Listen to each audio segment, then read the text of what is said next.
Hello friend, welcome to PPSC platform. आज का हमारा सेशन होगा मॉक टेस्ट 4 को लेके। हम लोगों ने अभी तक 3 मॉक टेस्ट किया है पूरा फुल लेंथ का, जिसमें हम लोगों ने 150 क्वेश्चंस को किया है कंप्लीट वहाँ पे।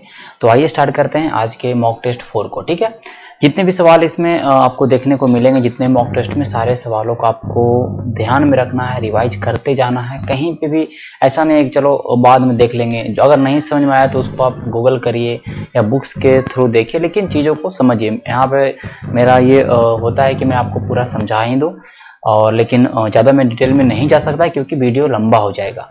तो स्टार्ट। पहला सवाल हमारा है, how many member of Lok Sabha are there in public account committee. देखिए, लोक लेखा समिति में कितने सदस्य होते हैं लोकसभा से। सवाल ध्यान है कि ऐसा नहीं कि जल्दीबाजी में, अब आपको लगता है लोक लेखा समिति में 22 सदस्य होते हैं, हाँ, लेकिन यहाँ पूछते हैं लोकसभा में, तो ये ध्यान में रखना। ऐसा नहीं कि जल्दीबाजी में 22 करके आंसर मत कर दे तो गलत हो जाएगा। तो 15 मेंबर फ्रॉम लोकसभा और 7 मेंबर होते हैं आपके राज्यसभा से। देखिए, जो आपकी ये जो पब्लिक अकाउंट कमेटी होते हैं, इसका मेन काम होता है जो कैग जो रिपोर्ट पेश करता है, ऑडिट रिपोर्ट, उसका ये एग्जामिन करता है। उसके बाद जो भी गवर्नमेंट के जो रेवेन्यू एक्सपेंडिचर्स हैं उसको ऑडिट करने का काम करता है पब्लिक अकाउंट कमेटी। ओके, बहुत सारी कमेटियां हैं पार्लियामेंट के अंदर। उसी तरह से एक और कमेटी है जिसको बोलते हैं एस्टीमेट कमेटी, प्राक्कलन समिति। ठीक है, एस्टीमेट कमेटी जिसको हम लोग बोलते हैं प्राक्कलन समिति।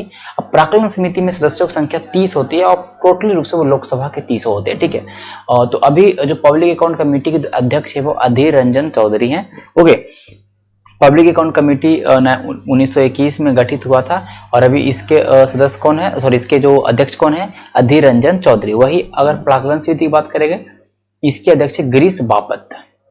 ओके, तो ये ध्यान में रखना है, जो जो मैं करवाते जाऊंगा वो आपको ध्यान में रखना। ओके, आगे चलते हैं। एक और होता है कमेटी ऑन पब्लिक अंडरटेकिंग, उपक्रम, मतलब जो लोग उपक्रम के हैं उस पे कमेटी होता है। उसमें भी आपके 22 मेंबर होते हैं, 15 लोकसभा से, 7 राज्यसभा से।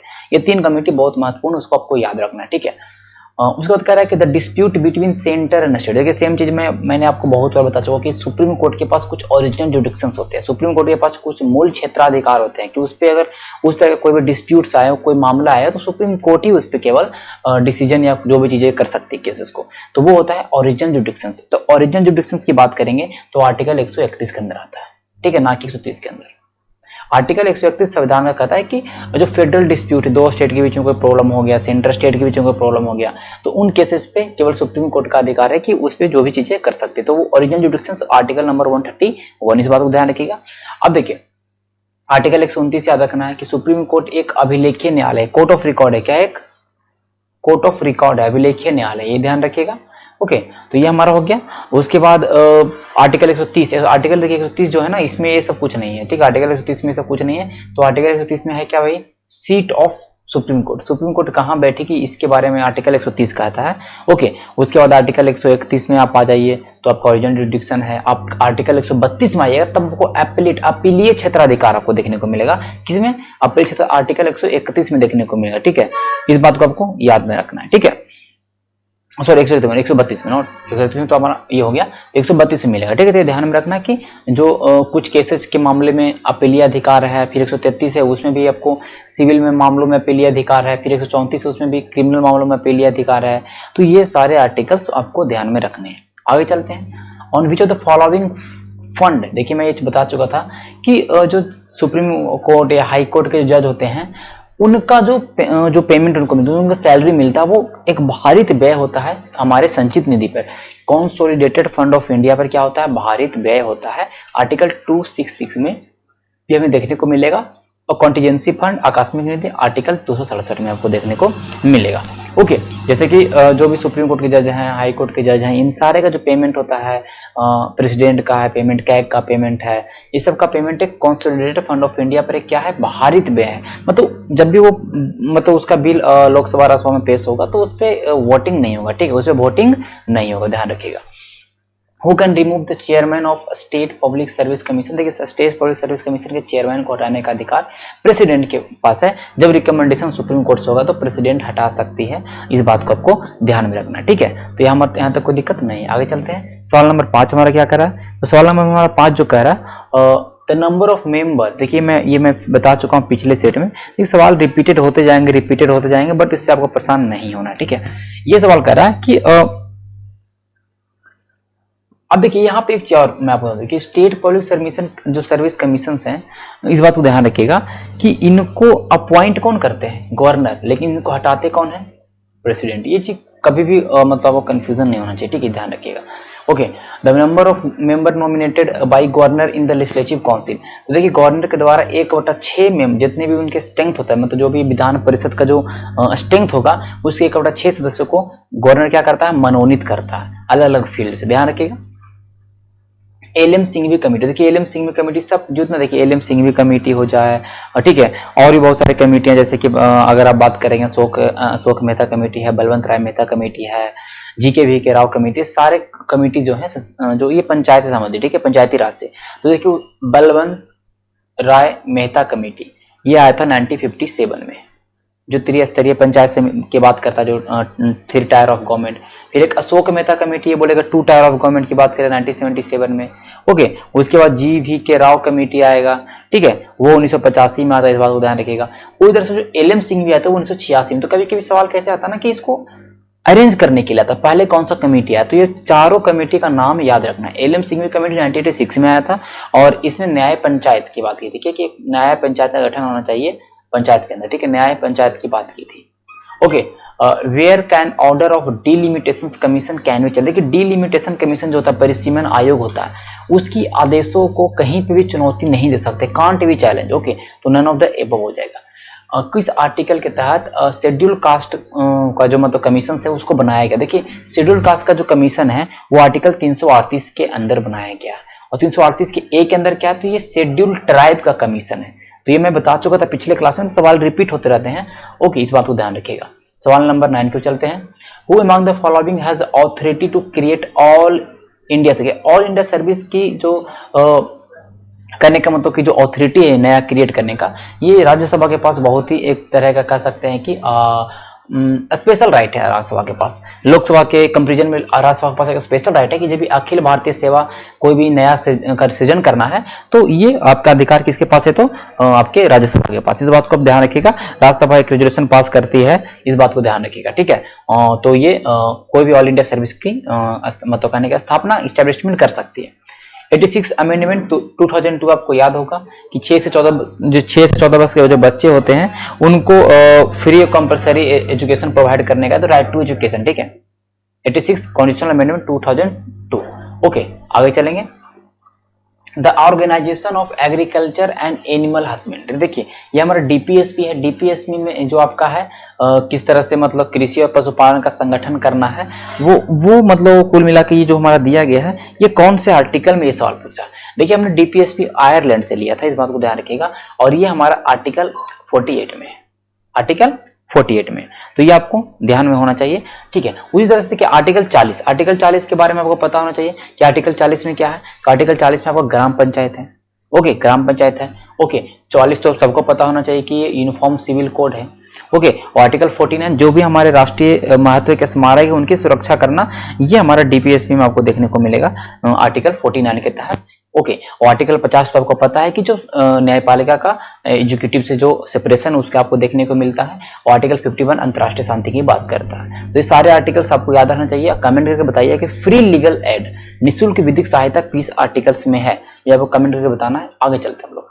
National commission for of women's, इसके चेयरपर्सन पिछला 66 बीपीएससी का भी सवाल है, पूछा गया भी सवाल है, रेखा शर्मा, ठीक है, Rekha Sharma national chairperson of national commission for women, ठीक है। जितने भी national commission for schedule caste, schedule tribe, national commission for backward caste, ठीक है, नेशनल कमीशन फॉर वीमेन, ये सारे के अध्यक्ष आपको कम से कम एटलीस्ट याद होना चाहिए, ठीक है, ध्यान रखिएगा। सवाल नंबर चलेंगे 13। 2011 के सेंसस के अकॉर्डिंग सबसे कम लैंग्वेज बोलने जाने वाला इंडिया में कौन है। देखिए 2011 के सेंसस को सबसे कम जो लैंग्वेज बोलने वाला इंडिया में आपको देखने को मिलेगा संस्कृत। संस्कृत लैंग्वेज बोलने वाले मात्र 0.49%, मतलब आधा परसेंट, 1% भी नहीं, आधा परसेंट लोग पूरे इंडिया में जो संस्कृत बोलते हैं। सबसे ज्यादा जो बोली जाने वाली भाषा है वो 57.10% हिंदी है, हिंदी को ज्यादा लोग बोलते हैं, इस बात को आपको ध्यान में रखना है, ठीक है। आगे चलते हैं। Which of the following state है largest producer of tea. Tea के लार्जेस्ट प्रोड्यूसर कौन है हमारा, सबसे मतलब ये स्टेट की बात की है ना, तो सबसे ज्यादा जो चाय होता है वो असम में होता है, ठीक है, असम में सबसे ज्यादा चाय होता है, इस बात को ध्यान रखिए। असम में, उसके बाद वेस्ट बंगाल है, तमिलनाडु, केरला। सबसे ज्यादा कॉफी बोलेगा तो अब कर्नाटका आ जाएगा, ठीक है। उसके बाद आपके लिए एक सवाल कि बिहार में लार्जेस्ट प्रोड्यूसर ऑफ टी कौन है? ठीक है, बिहार में लार्जेस्ट प्रोड्यूसर ऑफ टी कौन है? जो बंगाल से सटा जिला होगा वही होगा। ये मैं आपको हिंट दे देता हूँ। Okay, largest producer of T और लार्जेस्ट प्रोड्यूसर ऑफ जूट इन बिहार, ये आपको कमेंट करके बताना है। आगे चलते हैं, सवाल नंबर 15 नंबर कहता है which district of India is smallest in terms geographical area. Geographical area के मामले में पूछ रहा है कि सबसे छोटा डिस्ट्रिक्ट कौन है? छोटा डिस्ट्रिक्ट तो माहे है। ठीक है, माहे जो है सबसे छोटा डिस्ट्रिक्ट है। अगर हम क्षेत्रफल के मामले में देखेंगे तो सबसे छोटा ये पौंडीचेरी में है, मात्र 9 स्क्वायर किलोमीटर इसका क्षेत्रफल है। 9 स्क्वायर किलोमीटर तो बहुत कम है। ठीक है, सबसे बड़ा डिस्ट्रिक्ट पूछेगा तो आपको लेह हो जाएगा, उसके बाद आपका अगर हम बात करेंगे तो कच्छ हो जाएगा। ठीक है, कच्छ बड़ा हो जाएगा लेह, सेकंड में आपका कच्छ आएगा। सबसे छोटा कौन हो जाएगा? हमारा माहे, जो कि पौंडीचेरी में है। The most important role in the formation of topographic wilt on the sea coast is. देखिए सवाल कर रहा है कि सागरीय तटों पर निर्मित स्थलाकृतियों के निर्माण में सर्वाधिक भूमिका होती है। जो मतलब सागरीय तटों पर जो भी स्थलाकृतियां बनती है, जिस तरह का बहुत सारे स्थलाकृतियां बनती है, टोपोग्राफी बनते हैं, तो उनमें सबसे ज्यादा भूमिका किसकी? तो ओशन वेव्स का होगा। किसका होगा? सागरीय लहरों का। इसके कारण ही तो बनेगा ना, ओशन वेव्स का। ठीक है, ध्यान रखिएगा। देखिए इसमें कहता है ग्रेट लेक। देखिए ग्रेट लेक्स जो आपका यूएसए में आपको देखने को मिलता है, ओके, उसमें से इसमें से कौन ग्रेट लेक नहीं है? देखिए बियर लेक्स का आपका जो है ये लेक बियर आपका कनाडा में है, यूएसए में तो है ही नहीं। सुपीरियर हो गया, मिशिगन हो गया, ह्यूरॉन हो गया, एरी हो गया, ओंटेरियो हो गया। ये जो 5 विश्व के मीठे पानी का सबसे बड़ा जो झील है, ये 5 महान झील इसको बोलते हैं। ये आपका सुपेरियर, मिशिगन, ह्यूरॉन, एरी और ओंटेरियो। ठीक है, पांचों आपको नाम याद रखना है। ओके, ध्यान रखिएगा। चलिए ठीक है, आगे चलते हैं। उसमें जो मिशिगन झील है वही केवल आपका यूएसए में देखने को मिलेगा, बाकी सारे झील हैं जो यूएसए और कनाडा दोनों के बॉर्डर पे है। ठीक है, चलिए आगे चलते हैं। Which of the following country on island Borneo. देखिए कल मैंने बताया था वोर्नेई जो है बोर्नियो जो है ये एक द्वीप है, लेकिन ब्रुनेई क्या है? कंट्री है, ये देश है। तो ये जो बोर्नियो आइलैंड है, ये बोर्नियो जो आइलैंड है वो किसके कब्जे में, मीन्स किसके कब्जे में, ये आपको बताना है। बेसिकली देखिए बोर्नियो आइलैंड जो है दुनिया का तीसरा सबसे बड़ा आइलैंड है। पहला बात, सबसे बड़ा कौन होगा? ग्रीनलैंड हो जाएगा। ठीक है, सबसे बड़ा कौन हो जाएगा? ग्रीनलैंड होगा। दूसरा भी न्यू गिनिया, ग्रीनलैंड और न्यू गिनी। इसके बाद आपका जो थर्ड नंबर पे आएगा वोर्नोई। ये तीन सबसे बड़े बड़े आइलैंड है इन द वर्ल्ड, इस बात को याद रखिएगा। और ये जो कंट्रोल है तो बोर्नियो आइलैंड, ये इंडोनेशिया, मलेशिया और ब्रुनेई, इंडोनेशिया, मलेशिया, ये तीनों कंट्री मिलके इसको कंट्रोल में करते हैं। इस बात, तीनों का इस पे हक है, इस बात को आपको याद रखना है। ठीक है, कोरल रीफ इंडिया में कहाँ नहीं पाया जाता? मीन्स परवाल भित्तियां इंडिया में, देखिए लक्षद्वीप वाला जो क्षेत्र है वहां पे आपको परवाल भित्ति देखने को मिलेगा। लेकिन जो ये gulf of Mahim, option number D देखिए, जो गल्फ ऑफ माहिम मुंबई में है। ठीक है, हालांकि अरेबियन सी का पार्ट है, लेकिन यहाँ पे जो कोरल रीफ आपको देखने को नहीं मिलेगा। हाँ, लेकिन कोरल रीफ जो आपको देखने को मिलेगा अंडमान निकोबार में देखने को मिलेगा कोरल रीफ आपको लक्षद्वीप वाला क्षेत्र मिलेगा, मनात की खाड़ी वहां पे देखने को मिलेगा, कच्छ है वहां पे देखने को मिलेगा, लेकिन ये माहिम जो मुंबई में वहां पे आपको देखने को नहीं मिलेगा। सवाल नंबर 20 कहता है southern most city on earth, मतलब कि वहां के सबसे दक्षिणतम सिटी पूछ रहा है पृथ्वी का। देखिए सबसे साउदर्न मोस्ट जो आप देखिएगा तो आपको चिली देखने को मिलेगा। चिली साउथ अमेरिका कॉन्टिनेंट में आपको चिली देखने को मिलेगा। चिली में आपको अटकामा मरुस्थल है। ओके, चिली में आपको एंडीज पर्वत यहाँ से गुजरता है चिली में, तो ये आपको पता होगा। चिली में एक जो जगह है, देखिए यहाँ पर तो उत्तर हमारा चिली होगा, पूछ रहा कौन से कंट्री में, ये पूछा है ना। तो यहाँ पर के अकॉर्डिंग अगर हम बात करेंगे तो चिली में एक जगह है प्यूर्टो विलियम्स, ये सबसे साउदर्न मोस्ट सिटी है ऑफ द वर्ल्ड, या अर्थ बोल सकते हैं। साउदर्न मोस्ट सिटी है हमारा अर्थ का, ये आपको याद में होना चाहिए। ठीक है, आगे चलते हैं हम लोग, चलते हैं आगे। ओके, हाँ यहाँ पे कोई दिक्कत नहीं है। और भी जो भी आपके अटकामा मरुस्थल मैंने बता दिया, इंडीज पर्वतमाला यहाँ से गुजरती है मैंने बता दिया। ओके, तो ये ऑलरेडी मैंने ये सब मैं करवा चुका हूँ, बार बार मैं बोल रहा हूँ, फिर भी मैं आपको 45 डे सीरीज के लिए मैं बार बार बोलता हूँ। आप देखिए, कैसे भी कुछ वीडियो देख लीजिए, आप इसको देखिए। In which of the following region laterite soil is generally found. देखिए लेटराइट सॉइल की बात कर रहा है, ये कहाँ पाया जाता है। लेटराइट सॉइल जो है ट्रॉपिकल फॉरेस्ट, जहां पे ज्यादा टेम्परेचर होगा, ठीक है, और बहुत ज्यादा बरसात होगा, ठीक है, एबंडेंट रेनफॉल्स और हाई टेम्परेचर जहां पे होगा, उस ट्रॉपिकल फॉरेस्ट वाले एरिया में आपको लेटराइट सॉइल देखने को मिलेगा। इसमें ferrous oxide aluminium, laterite soil में बहुत ज्यादा आपके ऑक्साइड मतलब फेरस ऑक्साइड में लोहा पाया जाता है और अमोनियम बहुत ज्यादा होता है, मतलब उसकी मात्रा होती है। ओके, तो ये सॉइल आपको तमिलनाडु देखिए, कर्नाटक देख लीजिए, केरला देख लीजिए, आपको वेस्ट बंगाल देख लीजिए, ओडिशा, वहां पे आपको लेटराइट सॉइल देखने को मिलेगा। तो ट्रॉपिकल फॉरेस्ट एरिया में आपको लेटराइट सॉइल देखने को मिलेगा। ठीक है, लेटराइट मिट्टी।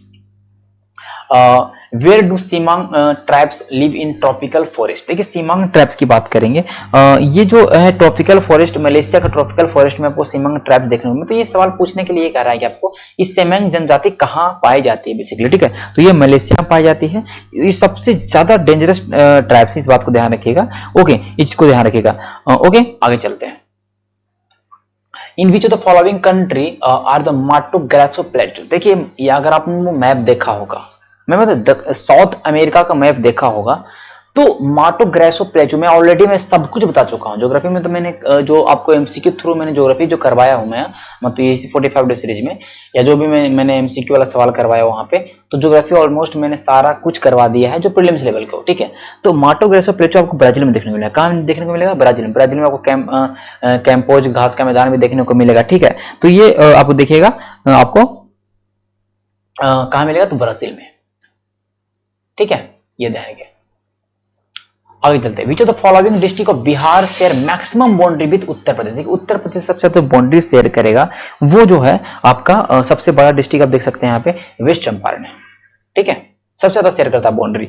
Okay, where the maximum extent of bangar soil Bihar is found. देखिए वांगर सॉइल सबसे जो पुरानी जलोढ़ मिट्टी है। देखिए अगर हम बात करेंगे यहाँ पे, अगर ऑप्शन के अकॉर्डिंग देखिए, नवादा इधर तो आपको कैल कवाल मिट्टी देखने को मिलेगा, नालंदा तरफ भी आपको वही मिट्टी देखने को मिलेगा, गया तरफ भी वही, तो ऑप्शन अच्छा रहता है। तो पूर्णिया और सहरसा वाला जो क्षेत्र है ना, यहाँ पे आपको वांगर सॉइल देखने को मिलेगा। देखिए नए वाला जो जलोढ़ में जो खादर भूमि है, वो आपको जो समुद्री सॉरी जो नदी किनारे वाला जो क्षेत्र जहां ज्यादा बार बार आता है, उस वाला एरिया में देखिएगा तो आपको वहां पे खादर भूमि मिलेगा। लेकिन यहाँ वांगर सॉइल बोल रहा है, तो ये आपको पूर्णिया और सहरसा वाला क्षेत्र में आपको देखने को मिलेगा। डोलोमाइट, डोलोमाइट कहां पाया जाता है? देखिए मैंने मिनरल्स पढ़ाया है, तो डोलोमाइट जो आपका है रोहतास डिस्ट्रिक्ट में पाया जाएगा। डोलोमाइट एक मैग्नीशियम का अयस्क है और ये रोहतास में पाया जाता है। ओके, जमुई में आपको गोल्ड मैंने बताया था। ओके, आगे चलते हैं। सवाल नंबर 26 है, विच of the district of Bihar has maximum population of scheduled tribe. देखिए शेड्यूल्ड कास्ट बोल रहा तो गया, सबसे ज्यादा जो पॉपुलेशन है शेड्यूल्ड कास्ट का, मींस जन अनुसूचित जाति का, वो आपका है शेड्यूल्ड कास्ट का गया में। लेकिन अनुसूचित जनजाति पूछ दिया ना, तब यहाँ पे आपको ध्यान होना चाहिए 27 नंबर सवाल का, वेस्ट चंपारण। क्या होगा? वेस्ट चंपारण में सबसे ज्यादा जनसंख्या है शेड्यूल्ड ट्राइब का। Okay, Bihar state foundation day 2021 या 2022 कर लीजिए, अब तो पुराना हो गया। तो इसका जो थीम है वो क्या है? इसका थीम जो है वो है जल जीवन हरियाली। ठीक है, जल जीवन हरियाली। आगे चलते हैं। On the occasion of anniversary of ISKCON founder, ISKCON के फाउंडर है भक्ति वेदांत स्वामी प्रभुपादा। ये देखिए नाम याद रखिए, इस्कॉन के फाउंडर यहाँ से एक से ध्यान में आएगा। अब इनका 125वां एनिवर्सरी था। ठीक है, तो इनमें प्राइम मिनिस्टर मोदी ने 125 का सिक्का, मतलब स्मारक सिक्का जारी किया। मतलब ऐसा नहीं आप लोग देखते होंगे व्हाट्सएप पे 125 का सिक्का लॉन्च हो गया, तो ऐसा नहीं, एक स्मारक सिक्का जारी किया था। ऐसा नहीं कि हर जगह चलते रहता है, ऐसा नहीं। ठीक है, कस्तूरी जो 67 नेशनल फिल्म अवार्ड 2021 था, उसमें बेस्ट चिल्ड्रन फिल्म का अवार्ड मिला। ये फिल्म किस लैंग्वेज में, ये सवाल आपसे पूछ रहा है 30 नंबर सवाल। तो ये फिल्म जो है हिंदी लैंग्वेज का फिल्म है। ठीक है, हिंदी लैंग्वेज का फिल्म है। अब देखिए 67 नेशनल अवार्ड आ गया, तो यहाँ पे बेस्ट एक्टर का अवार्ड मनोज वाजपेयी और धनुष, ये आपको नाम याद होगा। उसके बाद बेस्ट एक्ट्रेस आपको कंगना रनौत को मिलेगा। 51st दादा साहेब फाल्के अवार्ड आपका रजनीकांत, ये आपको याद रखना है। ओके, तो यहां से करंट अफेयर कंपेयर हो जाएगा। What is Hindustan 228? What was in the news recently? देखिए हिंदुस्तान 228 क्या है? ठीक है, तो हिंदुस्तान 228 जो अभी हाल में न्यूज में रहा है, हिंदुस्तान एरोनॉटिक लिमिटेड के द्वारा बनाया गया एक फर्स्ट विंग सिविल एयरक्राफ्ट है। क्या है? इंडिया का पहला फर्स्ट विंग सिविल एयरक्राफ्ट है, जिसका काम एरियल सर्विलेंस के लिए इस्तेमाल किया जाएगा, इमरजेंसी सर्विसेज में इस्तेमाल किया जाएगा। ठीक है, तो ये ध्यान रखिएगा। ठीक है, मतांगनी हजरा बुद्धि गांधी एक फ्रीडम फाइटर है, अभी हाल में न्यूज में रहे। वो क्वींस, देखिए नाम से लग रहा है कि इंडिया के नहीं है, बेसिकली नेपाल और बांग्लादेश में वो कंफ्यूजन हो रहा है, लेकिन ये जो है ये बांग्लादेश के। कहाँ है? बांग्लादेश के। अभी हाल में ही बेसिकली जब कहने का मतलब प्राइम मिनिस्टर जब अपना 75th इंडिपेंडेंस डे में जब वो कहने का मतलब कि जब वो ये भाषण दे रहे थे तो तब इसका नाम उन्होंने लिया था, मतंगिनी हजरा बुद्धि गांधी। तो बांग्लादेश ध्यान रखिएगा। Which is the first national park to use, देखिए सैटेलाइट फोन का इस्तेमाल करने वाला जो नेशनल पार्क बना है, इस सवाल बहुत बार स्ट्राइक कर रहा है, काजीरंगा नेशनल पार्क। ठीक है, प्रधानमंत्री गति शक्ति जो अभी प्लान आया है, इसमें कह रहा है कि कितने मतलब कब तक ट्रंक नेचुरल गैस से पाइपलाइन को नेटवर्क को जोड़ा जाएगा सारे स्टेट को। तो ये ध्यान में रखना, तो 34 का जो हमारा उत्तर होगा 2027 तक, 2027 तक। ठीक है, ये आपको याद होना चाहिए। आगे चलते हैं हम लोग, सवाल नंबर 36 चलेंगे ना, 36 नंबर सवाल। 35 number, PM Mitra park. PM Mitra park textile से संबंधित है। World programme of action initiative, देखिए world programme of action initiative जो है ये किससे संबंधित है? देखिए world programme of action initiative जो है ये बेसिकली अगर हम बात करेंगे तो ये global effort for disability prevention, disability prevention को लेके ये प्रोग्राम को लाया गया। रेवुलेशन को भी लेके अगर हम बात करेंगे तो global effort for disability prevention, दिव्यांगता निवारण हेतु वैश्विक प्रयास है, world programme for action. Okay, इक्वेरिन जो है ये एक युद्ध अभ्यास है जो कि मालदीव के साथ होता है, ये आपको याद होना चाहिए। ग्लोबल इनइक्वलिटी रिपोर्ट 2020 है। ठीक है, वर्ल्ड इनइक्वलिटी रिपोर्ट नहीं है या जेंडर इनइक्वलिटी रिपोर्ट नहीं है, ये आपका ग्लोबल इनइक्वलिटी रिपोर्ट 2020 को पब्लिश, 2020 हो 22 हो, ये पब्लिश किसको करता है, ये सवाल पूछा है। ठीक है, तो आपका काम रहा कि वर्ल्ड इनइक्वलिटी रिपोर्ट जो अभी लेटेस्ट वाला आया है उसमें इंडिया का रैंक क्या है ये बताइएगा। मैं ये बताता हूँ कि इसको जो लॉन्च करता है वो है वर्ल्ड इनइक्वलिटी लैब, बहुत सिंपल, वर्ल्ड इनइक्वलिटी लैब इसको लॉन्च करता है। स्माइल स्कीम अभी हाल में ही प्रिपेयर किया गया, मतलब बनाया गया। ये जो स्माइल स्कीम है बेसिकली 39 नंबर सवाल, इसमें इसको मतलब लॉन्च करने वाले हैं सोशल जस्टिस और एम्पावरमेंट मंत्रालय, सामाजिक न्याय और अधिकारिता मंत्रालय है, उन्होंने इसको लॉन्च किया। इस बात को ध्यान रखिएगा। 39 नंबर सवाल का उत्तर ए हो जाएगा। ओके, चलते हैं आगे। लमखागा पास, देखिए लमखागा पास जो है ये आपको उत्तराखंड में देखने को मिलेगा। कहां मिलेगा देखने को? उत्तराखंड में देखने को मिलेगा। ओके, ये ध्यान में रखिए। ठीक है, अभी हाल में एयरफोर्स ने यहाँ पे एक ऑपरेशन लॉन्च किया था, जो कुछ ट्रैकर फंस गए थे उनको बचाने के लिए, इसलिए न्यूज में रहा। ठीक है, लमखागा पास। सिडनी डायलॉग, सिडनी डायलॉग हमेशा होता है साइबर जो है टेक्नोलॉजी को लेके होता है, ये ऑस्ट्रेलिया में होता है। कहाँ होता है? ऑस्ट्रेलिया में, एक एनुअल समिट है। शरद कुमार अभी हाल में जिन्होंने देखिए मैंने कल बताया था ना, शरद कुमार जो पैरा ओलंपिक में इन्होंने ब्रॉन्ज मेडल जीता है, तो शरद कुमार कहां से है? मुजफ्फरपुर से है। ठीक है, single women winner of US open, US open अभी जो 2021 की बात कर रहा है। ठीक है, 2021 में पूछ रहा है कि यूएस ओपन कौन जीती, तो ये जीती है एमा राडुकानु। लेकिन अब तो हमारा 2022 चल रहा है, तो 2022 भी आपको याद होना चाहिए। मैं सारे आपको जितने भी ओपन हैं आपको सारे मैं करवा देता हूं यहाँ पे एक बार। 2022 से करा, ठीक है, Australian open, okay, French open and Wimbledon open. ठीक है, आप याद रखिएगा। ऑस्ट्रेलियन ओपन जीते हैं नडाल मेल वाला, फीमेल वाला जीते हैं एस्ले वाटी। ठीक है, एस्ले वाटी, ये तो नाम आपको याद हो जाएगा। ठीक है, उसके बाद नडाल और ईगा स्वाइटेक और विंबलडन ओपन जीते हैं जोकोविच, नोवाक जोकोविच। ठीक है, नोवाक जोकोविच जीते हैं। और ये जो जीते हैं ये जीते हैं राय वकीन्स। और यूएस ओपन की बात करेंगे तो यूएस ओपन 2022 में जीतने वाले हैं। अगर बात करेंगे तो मेन में थोड़ा सा नाम ये पहली बार सुने होंगे, सी अल्कराज गफारिया। और विमेंस वाला जो 2022 वाला जीती है वो जीती है ये नाम देखिए ईगा स्वाइटेक। ठीक है, ईगा स्वाइटेक आपका फ्रेंच और यूएस दोनों जीती है, ईगा स्वाइटेक। ठीक है, तो ये आपको ध्यान में रखना है, ये सवाल आता है हमेशा। ठीक है, ध्यान रखिएगा। बेल्जियम ने बोला कि हम जितना भी न्यूक्लियर पावर प्लांट है सब हम बंद कर देंगे, मतलब बहुत अच्छा ये काम कर रहे हैं। तो 44 नंबर सवाल का उत्तर क्या होगा? ये हमारा होगा 2025 तक इन्होंने बोला कि हम सारा बंद कर देंगे। नेशनल कंज्यूमर राइट डे ये कब मनाया था? ये 24 दिसंबर को मनाया था, नेशनल कंज्यूमर राइट डे 24 दिसंबर को।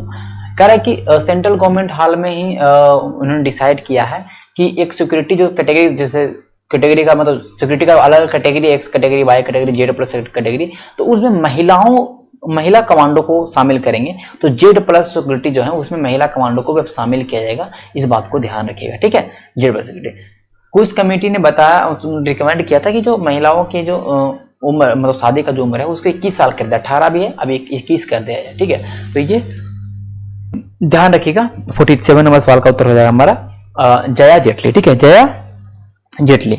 चलते हैं आगे। कुका रिबेलियन, देखिए फिर कल मैंने बताया कुका रिबेलियन पंजाब में, कुका रिबेलियन पंजाब में जितना बार मैं आपको ये बता चुका हूं, आपको अब तक का याद होना चाहिए, ठीक। एक नामधारी सिख सेक्ट थे, उन्होंने ये कुका रिबेलियन स्टार्ट किया। इसमें सतगुरु राम सिंह जो थे वो थे इसमें, ठीक है। भगत जवाहर मल है, बालक सिंह है, ये सारे कुछ लीडर्स हैं, इंपॉर्टेंट लीडर जो आपको याद रखना है। कह रहा कौन सा बुद्धिज्म का ब्रांच है जिसने बुद्धा के ओरिजिनल टीचिंग को अपनाया, मतलब जो बुद्धा ने जो पढ़ाया वो चीज वो सेम चीज, नो उसमें कोई तरह का मिलावट, कोई तरह का उसमें चेंजिंग नहीं, तो वो है आपके हीनयान। कौन है आपके हीनयान। लेकिन महायान ने तो भाई मूर्ति पूजा स्टार्ट कर दिया, ठीक है। वज्रयान आया तो ये सब पूरा सुपरसीजन मतलब तंत्र मंत्र स्टार्ट कर दिया, ठीक है। और श्वेतांबर तो अलग चीज जैन से संबंधित है, तो हीनयान। टीपू सुल्तान का डेथ हुआ था लास्ट वाला एंग्लो मैसूर वार, ठीक है। लास्ट वाला जो एंग्लो, देखिए पहला एंग्लो मैसूर वार 1767 से लेकर 1769, ठीक है, मद्रास की संधि, ठीक है। सेकंड मैसूर बार 80 से 84, इसमें एंट्री होगा दो नया लोग, एक आयरकुट आएंगे और एक आएंगे इसमें आपके टीपू सुल्तान, ठीक है। दो नए लोग की एंट्री होगा और खत्म होगा मैंगलोर की संधि से। और इसमें 1782 में पोर्टोनोवो के युद्ध में हैदर अली की मृत्यु हो जाती है। थर्ड अगर बात करेंगे तो 89 से 92 चलता है, इसमें श्रीरंगपट्टनम की संधि में, तो यहाँ पे बेसिकली रूप से बहुत पूरा अपना आधा ज्यादा राज हार जाता टीपू सुल्तान। और थर्ड जो आपका एंग्लो मैसूर 1799 में होगा वो मतलब टीपू सुल्तान की मृत्यु से समाप्त हो जाता है, इसका मतलब संधि नहीं होगा। तो मद्रास और मैडमैन सिरी, आपको याद रखना मैडमैन सिरी, मद्रास, मैंगलोर और श्रीरंगपट्टनम, ये तीन संधि आपका पूरा एंग्लो मैसूर वार खत्म, ठीक है। ओके, चलते हैं आगे। और कुछ अगर आपको गवर्नर जनरल पूछते तो ये ध्यान रखिएगा, पहला में आपको थर्ड एंग्लो मैसूर बार था तो उस समय गवर्नर जनरल कॉर्नवालिस थे, लास्ट में बेलेजली थे, ठीक है। सेकंड वाला में आपके आयरकुट थे, ये थोड़ा सा आपको याद रखना है। आगे चलते हैं।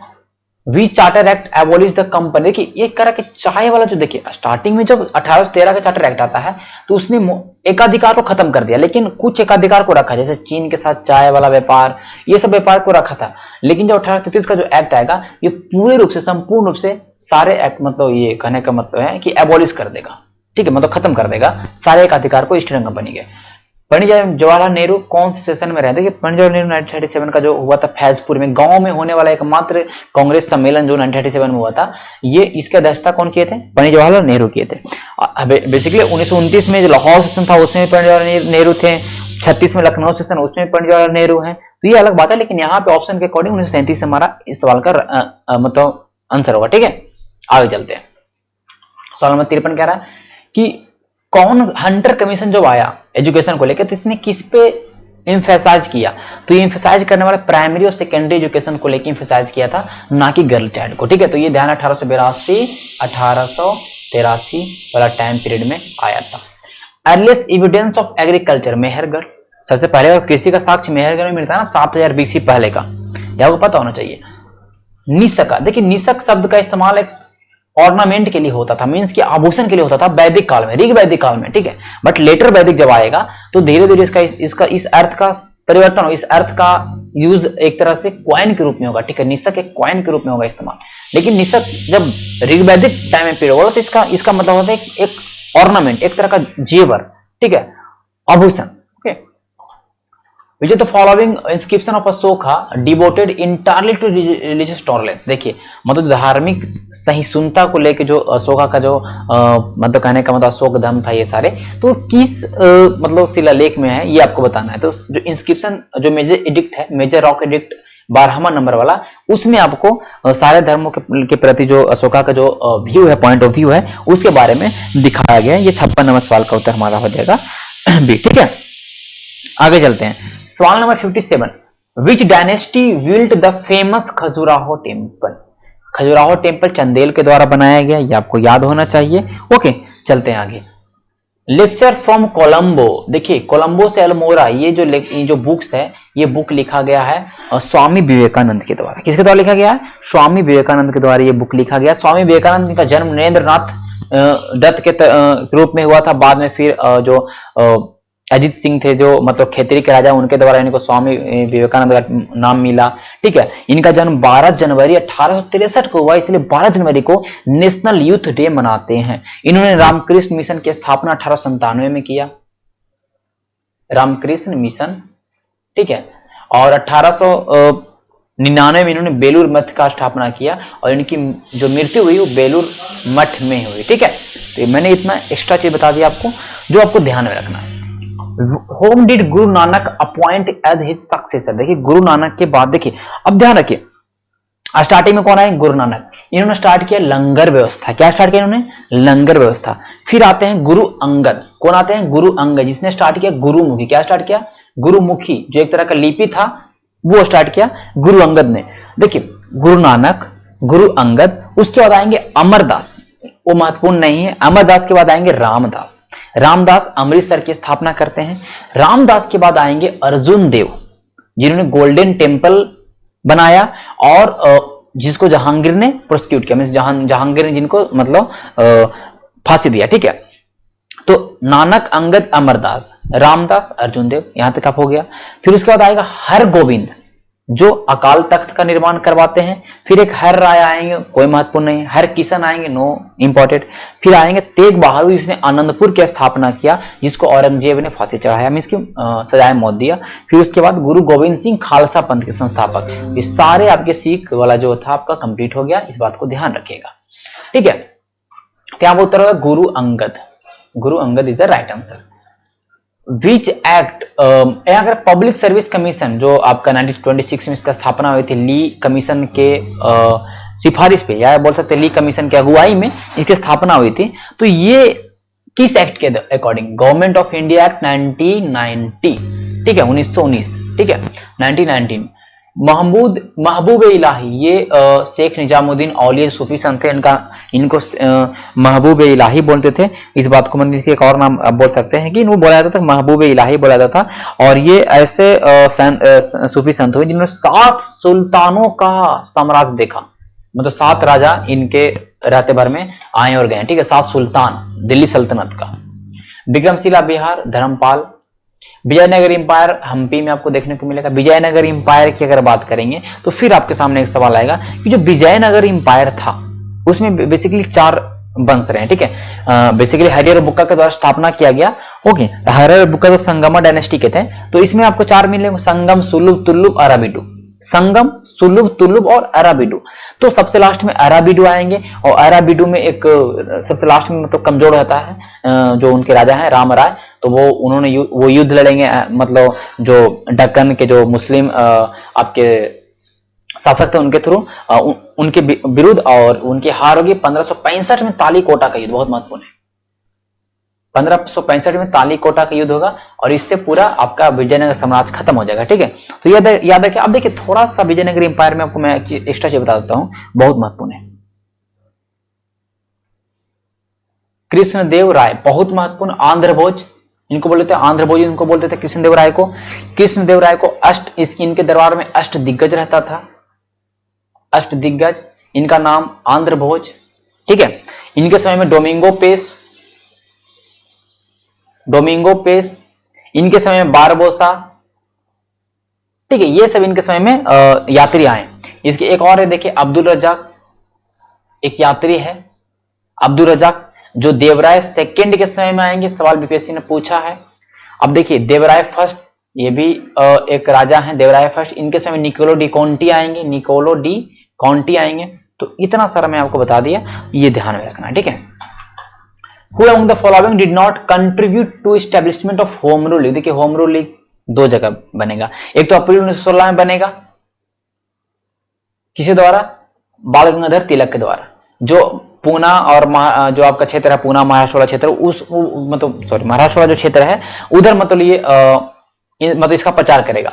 फिर सितंबर 1960 में बनेगा एनी बेसेंट के अगुवाई में, और ये पूरे रेस्ट ऑफ इंडिया में, तो north India rest of India में ये प्रचार करेगा। तो होम रूल लीग में बेसिकली सुब्रमण्यम भी थे, एनी बेसेंट थे, बाल तिलक थे, लेकिन टी ऑलकोट ये होम रूल लीग में नहीं थे। आगे चलेंगे, maximum time of maturity for notice money. Notice money जो एक देखिए ये सब इकोनॉमिक्स का टर्म है, तो मैं थोड़ा देखिए, मनी मार्केट का बेसिकली जो काम होता है वो लेंडिंग और बोरोइंग ऑफ फंड, मतलब पैसा देना, उधार पैसा लेना, ये सब होता है मनी मार्केट के अंदर। तो देखिए जो इसमें एक नोटिस मनी होता है उसमें 2 से लेकर 14 दिन के लिए जो कुछ पैसा उधार दिया जाता है उसको बोलते हैं नोटिस मनी। लेकिन एक दिन के लिए दिया उसको बोलेंगे कॉल मनी। क्या बोलेंगे? Call money. और इसको बोलेंगे notice money.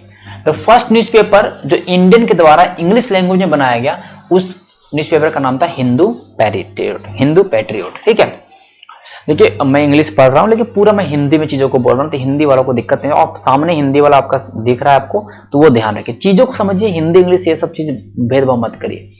Under whose leadership was India first government in exile. देखिए जब 1942 में जब ये मतलब कहने का भारत छोड़ो आंदोलन हुआ, तो उसमें समांतर सरकारें स्थापना होने लगी। जैसे बलिया में आपका देखिएगा चीतू पांडे द्वारा बलिया में समांतर सरकार बना।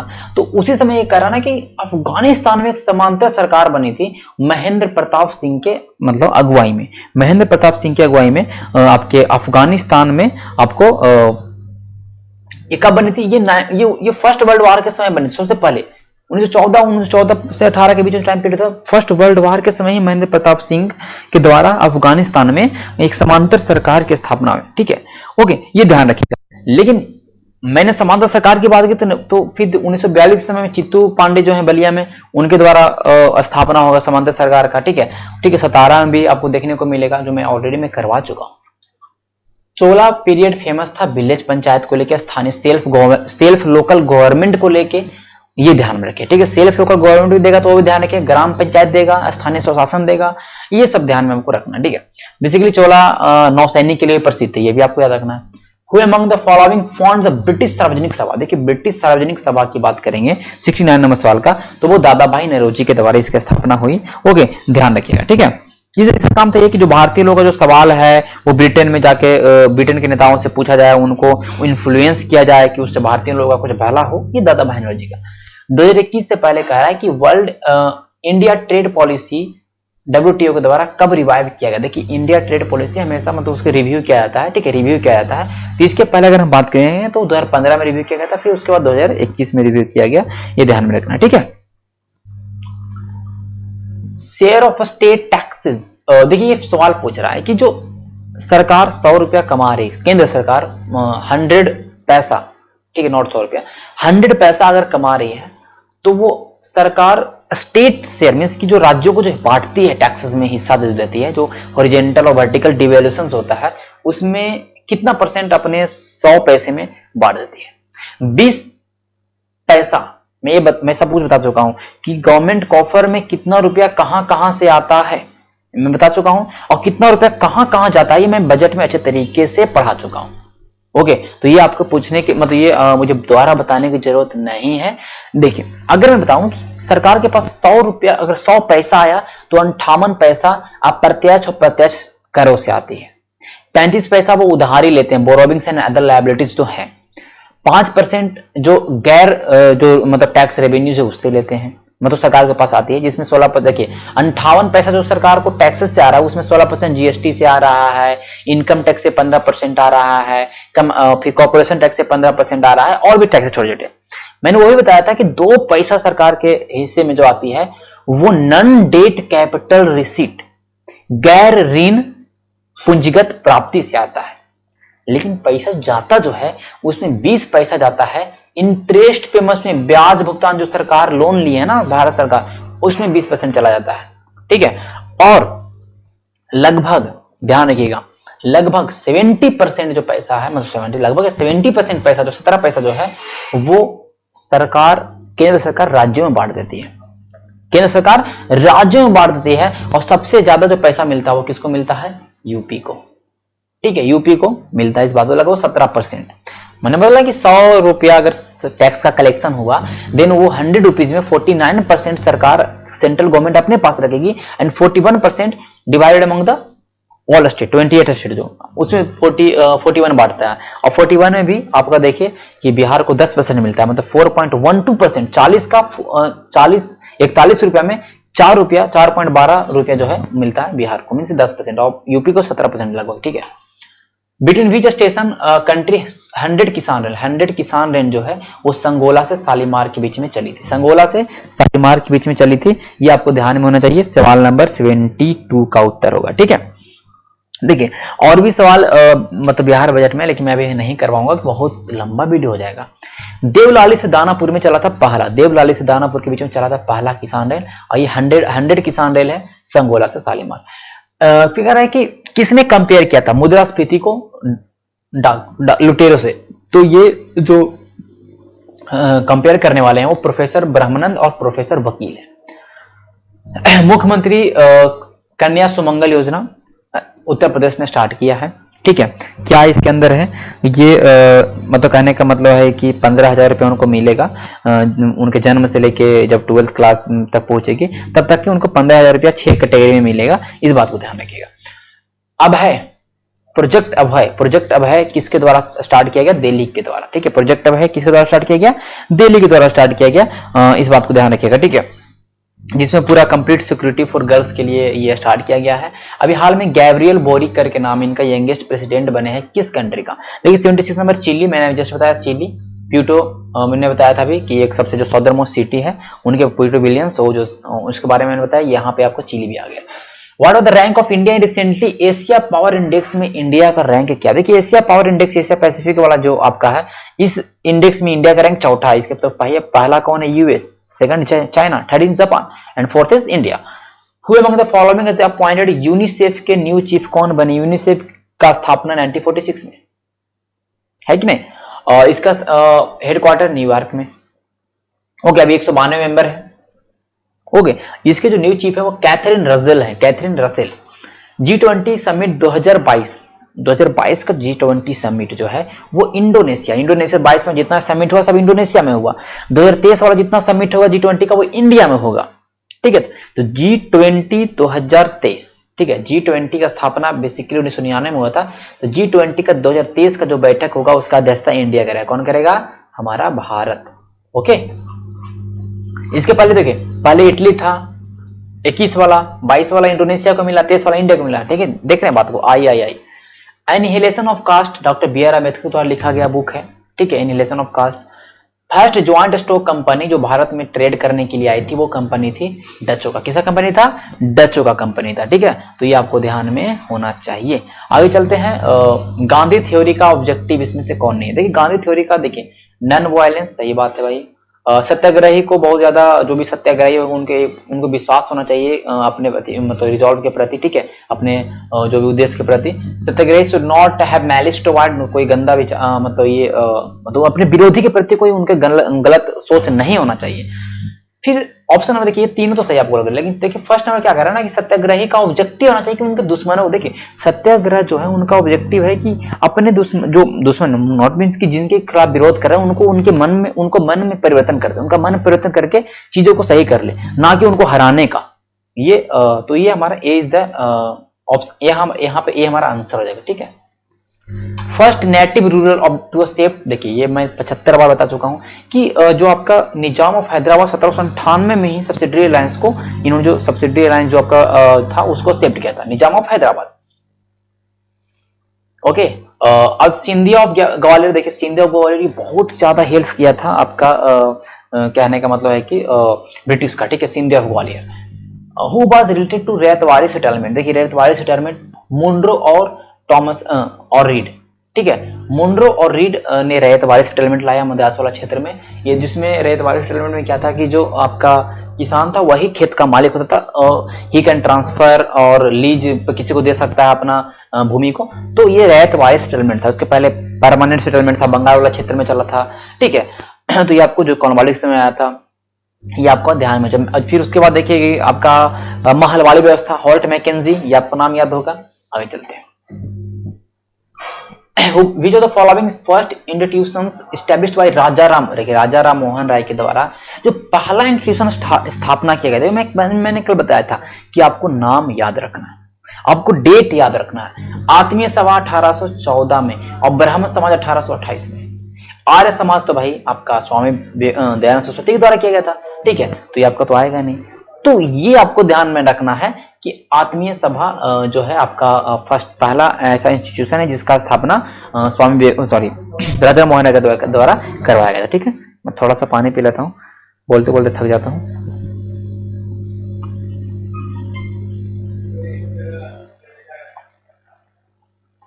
हाँ, फर्स्ट जनरल सेक्रेटरी ऑफ, देखिए, ऑल इंडिया किसान सभा 1936 में लखनऊ में इसका बैठक हुआ। एनजी रंगा थे जो इनके सेक्रेटरी बने थे, ठीक है, स्वामी सजानंद सरस्वती के अगुवाई में। बिहार प्रोविंशियल किसान सभा 1929 में स्वामी सजानंद सरस्वती, ये नाम याद रखना चाहिए, ठीक है, आपको बहुत महत्वपूर्ण पर्सनालिटी है हमारे बिहार हिस्ट्री के लिए। पहला कॉलेज जो स्टैब्लिश किया गया इसमें वो हिंदू कॉलेज 1817 में, किसके द्वारा? राजाराम मोहन राय के द्वारा। दिल्ली कॉलेज 1824 में, मेयो कॉलेज 1875 में, और Muslim Anglo Oriental college sir Syed Ahmad का 1875 में, ठीक है। Source of stellar energy, stellar energy मतलब तारा की, जो तारों में जो ऊर्जा होती है उसके सोर्स क्या है? उसका सोर्स है न्यूक्लियर फ्यूजन, ठीक है। न्यूक्लियर फ्यूजन नहीं, फ्यूजन मतलब विखंडन होता है, न्यूक्लियर फ्यूजन मतलब होता है संलयन, ठीक है। तो फ्यूजन अलग है और फ्यूजन अलग है, ठीक है, ध्यान रखिएगा, ठीक है। जिसमें एक हल्का जो न्यूक्लियाई होता है, छोटा न्यूक्लियाई, हल्का न्यूक्लियाई, जो लाइट न्यूक्लियाई होता है वो मर्ज होता है, एक बहुत हैवियर न्यूक्लियस बनाता है, ये होता है आपका, मतलब उसमें बहुत बड़ा अमाउंट ऑफ एनर्जी निकालेगा, nuclear fusion. Okay, X-ray, WX Roentgen, ठीक है। एक्सरे का खोज किसने किया? WX रॉन्टिजन ने किया एक्सरे का खोज, तो ये आपको याद होना चाहिए 1895 में, ठीक है, ठीक है। तो ध्यान रखिएगा, जो कैथोड रेज एक्सपेरिमेंट हुआ उसमें बहुत सारे वैज्ञानिक ने अलग अलग खोज किया, जैसे कि विलियम क्रूक है, इन्होंने अगर हम बात करेंगे तो कैथोड रे का खोज किया इन्होंने, विलियम क्रूक कैथोड रे का खोज किया। जैसे जो उस समय जो डिस्चार्ज, जैसे study of discharge through gases at low pressure जो करके, मतलब कुछ ऐसा एक एक्सपेरिमेंट था जिसमें गैस को डिस्चार्ज किया जाता था और उसके थ्रू बहुत सारा खोज हुआ, जैसे कि एक्सरे का खोज हो गया, कैथोड रे का खोज हो गया, ओके। उसी तरह से इलेक्ट्रॉन का खोज 1897 में जे थॉमसन ने किया, तो ये आपको ध्यान में रखना। एस्टिमेटिज्म, देखिए बार बार बाइफोकल लेंस और कॉन्वेक्स लेंस, देखिए कॉनकेव लेंस कौन इस्तेमाल करेंगे? जिनको मायोपिया होगा। कॉन्वेक्स लेंस क्यों इस्तेमाल करेंगे? जिनको हाइपरमेट्रोपिया होगा। तो एस्टिग्मेटिज्म है, तो इसमें जो इस्तेमाल करना पड़ेगा, इसमें क्या होता है ना कि वर्टिकल लाइन और जो वो आपका वर्टिकल लाइन और हॉरिजॉन्टल लाइन में उनका डिफरेंशिएट नहीं कर पाते हैं सही तरीके से, तो उनके लिए चाहिए सिलिंड्रिकल लेंस। क्या चाहिए उनके लिए? बेलनाकार लेंस चाहिए, ठीक है। Correct. Smoke from a cigarette of a grace colour, देखिए सिगरेट आप जब आप पीजिएगा तो उसमें से आपका, सॉरी पीना नहीं है, मैं बता रहा हूँ कि जब सिगरेट लोग पीते हैं तो उसमें से धुआं निकलता है, धुआं का कलर भूरा क्यों होता है? ये भी क्या सवाल है कि धुआं का कलर भूरा क्यों होता है? तो जो पिए वो जाने, लेकिन हमारा तो हमको आंसर करना है, तो 91 का उत्तर हो जाएगा scattering of light. Scattering of light के कारण ये कलर आपको देखने को मिलता है, ठीक है। बिना इंडक्टर और कैपेसिटर के, कैपेसिटर को जब देखिए, अगर कोई रजिस्टर को सीरीज में जोड़ेंगे, कोई रेजिस्टेंस को सीरीज में जोड़ेंगे, प्रतिरोध को, तो वो उसका मतलब कहने का मतलब उसका वैल्यू बढ़ जाएगा, ठीक है, उसका पावर बढ़ेगा। लेकिन जब कैपेसिटर को जोड़ देंगे ना पैरेलल सीरीज में ना, तो उसका वैल्यू कम जाएगा, डिक्रीज हो जाएगा। ये ध्यान रखना, उल्टा होता है, ठीक है। पैरेलल में कैपेसिटर ज्यादा देगा और पैरेलल में रेजिस्टेंस कम देगा। The following bear the name a planet on it's side, जैसे लगता है कि और बगल में कोई मतलब प्लेनेट है, मतलब झुका हुआ प्लेनेट, एक तरह से इसको झुका हुआ प्लेनेट बोलते हैं बेसिकली। यूवी, यूरेनस और वीनस, देखिए ये दोनों ऐसे प्लेनेट है जो सारे ग्रहों की अपेक्षा उल्टा घूमती है, मींस ईस्ट टू वेस्ट घूमती है अपने एक्सिस पे, ईस्ट टू वेस्ट, ईस्ट से वेस्ट घूमती है अपने एक्सिस पे, यूरेनस और आपका वीनस, ठीक है। तो जिसमें यूरेनस जो है आपका, ध्यान रखिएगा, यूरेनस जो आपका है ये, इसको लेटा वगैरह बोलते हैं। क्या बोलते हैं इसको? लेटा वगैरह बोलते हैं। तो लेटा वगैरह बोलते हैं इसको, तो ध्यान रखिएगा। एक सेकंड, बहुत ज्यादा, ठीक है। तो इसको लेटा वगैरह बोलते हैं, बहुत ज्यादा झुका हुआ, इसलिए लगता है कि इसके बगल में एक और प्लेनेट है, ठीक है। तो यूरेनस हमारा इस सवाल का उत्तर होगा। एलटी, वोल्टी अपने फोन में देखते हो ना, वोल्टी, ये कह एलटी क्या होता है? एलटी का मतलब long term evolution, long term evolution होता है। और वोल्टी मतलब voice over long term evolution होता है। ओके, स्ट्रेन का यूनिट कहते हैं कि स्ट्रेन यूनिट लेस है। स्ट्रेन मतलब क्या होता है, जो पहले से जो आकृति है उसके बाद कुछ चेंजिंग आया उसी का रेशियो आता है। तो भाई पहले से आकृति है उसके बाद का आकृति है, आखिर है तो आकृति, तो अगर जो भी आकृति का जो अगर यूनिट होगा और नीचे वाला भी आकृति का यूनिट तो सेम ही होगा, तो यूनिट कम तो यूनिट रहित है, that is unitless, strain का कोई यूनिट नहीं होता है। Correct acceleration due to gravity, अगर देखिए अगर ऊपर जाते हैं, ठीक है, तो जो एक्सेलरेशन ड्यू टू ग्रेविटी होगा, और वही अगर हम गहराई में जाएंगे तो एक्सेलरेशन ड्यू टू ग्रेविटी क्या होगा, देखिए अगर ऊपर जाते तो उसमें भी घटता है, नीचे जाएगा उसमें भी घटेगा, लेकिन आप जितना ऊपर गए फिर उसके बाद जितना नीचे चल जाइएगा तो आपकी जो एक्सेलरेशन ड्यू टू ग्रेविटी है वो मतलब कहने का मतलब है क्या, आधा हो जाएगा। क्या हो जाएगा आपका, आधा हो, सॉरी मतलब ये कह सकते हैं कि मतलब दुगना रूप से कम जाएगा, ठीक है, हाफ नहीं बोल सकते कि ट्विस कम जाएगा, ठीक है, ये ध्यान रखेगा। ओके, रेट ऑफ डिक्रीज पूछा तो मतलब आधा मतलब सेकेंड मतलब दुगना समय मतलब रेट से वो कम जाएगा, ठीक है, कमी की दर पूछ रहा है, ठीक है। ब्लैक एंड व्हाइट फोटोग्राफी में हम लोग सिल्वर ब्रोमाइड का इस्तेमाल करते हैं, ठीक है, व्हाइट फोटोग्राफी में हम लोग सिल्वर ब्रोमाइड का इस्तेमाल करते हैं और सोडियम क्लोराइड का भी इस्तेमाल करते हैं। तो सॉरी सोडियम क्लोराइड नहीं, मैं एक सेकंड आपको देख लूं एक बार, हाँ silver chloride, not silver chloride, ठीक है, यहाँ पे सोडियम, सिल्वर क्लोराइड और सिल्वर ब्रोमाइड, ये दोनों का इस्तेमाल हम लोग फोटोग्राफी में करते हैं। ओके, तो ऑप्शन नंबर ई हमारा उत्तर होगा, ठीक है। बोलते बोलते मैं परेशान हो जाता हूँ कभी कभी। विच is the following is example of corrosion, corrosion का एग्जांपल क्या है, जंग लगने का, तो चांदी ब्लैक कोटिंग ऑन सिल्वर, हाँ होता है, ग्रीन कोटिंग कॉपर देखिए उस पे हो जाएगा, ब्राउन कोटिंग आयरन पे हो जाएगा, तो ये सारे ही एग्जांपल है ना कोरोजन के। कह रहा है कि एक अनसैचुरेटेड शुगर सॉल्यूशन को मिक्सिंग करते हैं 100 ग्राम ऑफ शुगर में हाफ लीटर वाटर से, तो कौन सा क्वांटिटी चेंज होगा, तो आपका वॉल्यूम चेंज नहीं होगा, वॉल्यूम चेंज नहीं, डेंसिटी चेंज होगा, कंसंट्रेशन चेंज होगा, मास चेंज होगा, लेकिन वॉल्यूम चेंज नहीं होगा, ठीक है। रूम टेम्परेचर पर नॉर्मल प्रेशर पर कौन सा एलिमेंट है जो लिक्विड होता है, तो मरकरी और ब्रोमीन। मरकरी और ब्रोमीन जो है वो रूम टेम्परेचर पर आपको देखने को मिलेगा, लिक्विड देखने को मिलेगा, इस बात को आपको ध्यान में रखना है। ओके चलते हैं आगे। मरकरी मेटल है और ब्रोमीन क्या है, एक हैलोजन है ना। एंथ्रासीन को अगर सेपरेट करना है सॉल्ट से तो क्या करेंगे, तो सब्लिमेशन कर देंगे, उध्रपातन कर देंगे ना, उध्रपातन कर देंगे, ठीक है। जब भी आपको एंथ्रासीन को सॉल्ट से हटाना है तो हम क्या करेंगे, उध्रपातन करें, सब्लिमेशन का प्रक्रिया करेंगे। ओके, अगर आपको कैम्फर नेफ्थलीन है तो उसमें भी आपको हो जाएगा, आयोडीन ये सब है तो उसमें भी आपको कहीं ना कहीं सब सब्लिमेशन प्रक्रिया से ही अलग होगा।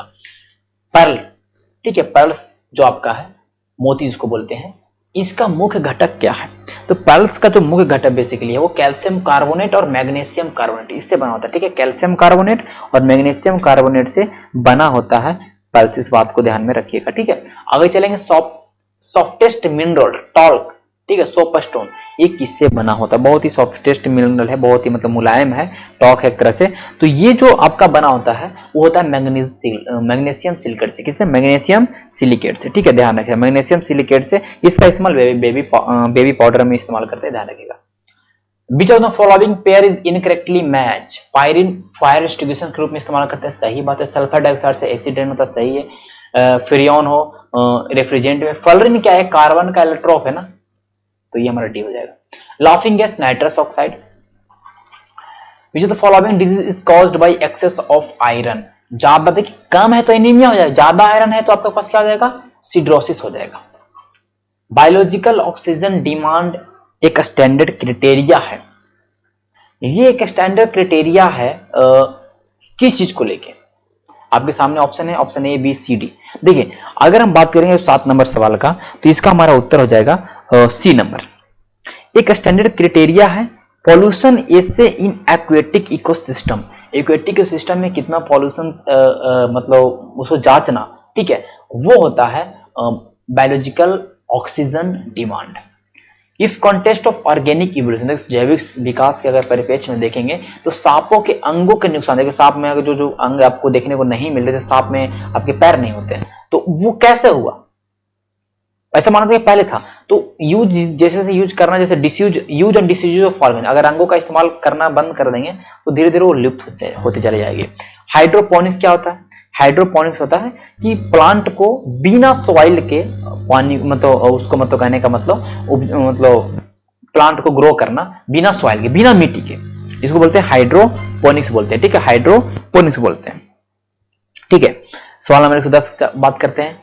लार्जेस्ट टूथेड व्हेल, दांतेदार व्हेल की सबसे बड़ी प्रजाति कौन है? तो स्पर्म व्हेल। कौन सा है? स्पर्म व्हेल है। फ्लावर बर्ड, कली क्या होता है? लॉन्ग होता है, लॉन्ग एक कली है। HIV अटैक जो अटैक करता है वो टी हेल्पर सेल पे करता है। किस पे अटैक करता है? HIV वायरस जो है वो टी हेल्पर, जिसको CD4 सेल भी कहते हैं, क्या बोलते हैं इसको? CD4 cell. CD4 सेल को हम लोग टी सेल के नाम से जाने जाते हैं। ठीक है, एक व्हाइट ब्लड सेल है जो हमारे ह्यूमन सिस्टम के लिए बहुत ज्यादा महत्वपूर्ण रोल निभाता है। जब HIV अटैक करेगा इस सेल को मारना स्टार्ट करेगा। ठीक है, hereditary characters of living cells are controlled by DNA के द्वारा। हेरिडिटरी कैरेक्टर जब भी कंट्रोल होगा तो DNA के द्वारा ही कंट्रोल होगा। वो इस बात को ध्यान रखिएगा। ठीक है, लेग हीमोग्लोबिन्स कहां पाया जाता है? लेग हीमोग्लोबिन्स जो आपके पाए जाते हैं वो लेज्यूम रूट नूडल्स में। ठीक है, ध्यान रखिएगा। जो आप पल्सेस की खेती करते हैं, दाल की खेती होता है तो उसके जो जड़ों में जो होते हैं उसमें आपको हीमोग्लोबिन, उसको लेग हीमोग्लोबिन बोलते हैं। ठीक है, सेम जीन के डिफरेंट वैरायटी क्या बोलते हैं? एलेल्स। क्या बोलते हैं? एलेल्स। जो सेम जीन के डिफरेंट वैरायटी को एलेल्स बोलते हैं, इस बात को ध्यान रखिएगा। विटामिन कौन सा नहीं रहेगा, मतलब एक नॉर्मल विजन के लिए कौन सा विटामिन चाहिए पूछ रहा है, तो उसके लिए चाहिए रेटिनॉल चाहिए, विटामिन ए चाहिए ना। Father of ecology in India, ecology के पिता इंडिया में रामदेव मिश्रा जी हैं। कौन है? रामदेव मिश्रा जी। ठीक है, मैक्सन सॉफ्ट एक मोबाइल बेस्ड सॉल्यूशन है जो फोटो कैप्चर करने में जियो टैग में जो बनाया गया, ये बनाया गया मिनिस्ट्री ऑफ पंचायत। सवाल देखिए, मैक्सन सॉफ्ट, बस ध्यान रखिए मिनिस्ट्री ऑफ पंचायती राज, इतना ज्यादा कुछ हमको ध्यान में यहाँ पर रखना। SDG 5, देखिए SDG जो गोल्स हैं वो आपको याद होने चाहिए। अभी 119 नंबर मैं यहाँ पे याद नहीं करूंगा, बहुत लंबा वीडियो ऑलरेडी हो चुका है। तो SDG गोल जो 5 में आपको देखिएगा जेंडर इक्वलिटीज को लेकर। ठीक है, जेंडर इक्वलिटी को लेकर। ठीक है, स्वामित्व स्कीम कब स्टार्ट किया गया? स्वामित्व स्कीम आपका अप्रैल 2021 में स्टार्ट किया गया। ठीक है, अप्रैल 2021 में आपको स्वामित्व स्कीम, ठीक है, स्वामित्व स्कीम स्टार्ट किया गया। कब? अप्रैल 2021 में। ठीक है, आगे चलते हैं। प्रयाग जोशीनापुर जो एंशिएंट पीरियड में आपको देखने को मिलता है, कहां है?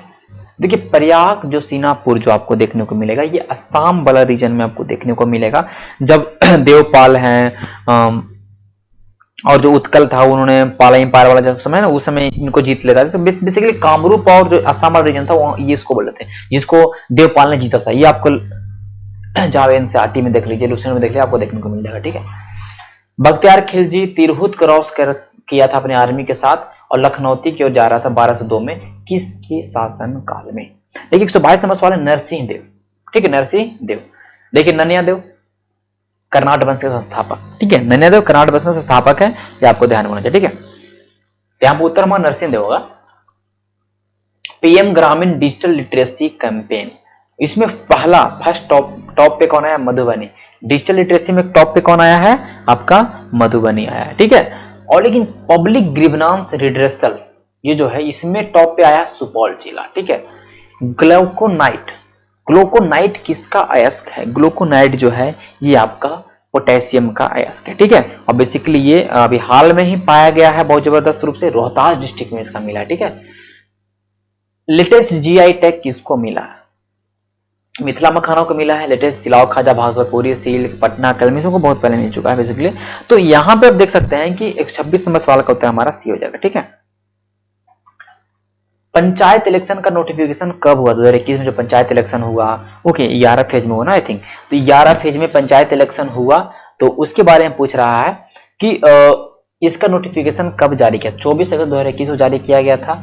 24 सितंबर को पहला फेज, फर्स्ट फेज, और लास्ट फेज 12 दिसंबर को। ये थोड़ा सा याद रखना। ठीक है, ज्यादा कुछ नहीं। ठीक है, 7 विलेज जिसके सब डिवीजन बिहार के हैं, 7 विलेज, उसको उत्तर प्रदेश के साथ एक्सचेंज करें, मतलब उत्तर प्रदेश से गांव इधर आएंगे, मतलब कहने मतलब कि हमारे सब डिवीजन में, इसके उत्तर बिहार के सीमा में सब डिवीजन का ट्रांसफर हो रहा है। ये बेसिकली जो है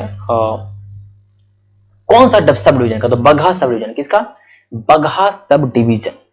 बगहा सब डिवीजन जो है ये आपका ध्यान रखिएगा पिपरासी ब्लॉक से, वहां पर से मैं तो कहने का मतलब गांव का अदला बदली होगा, ठीक है।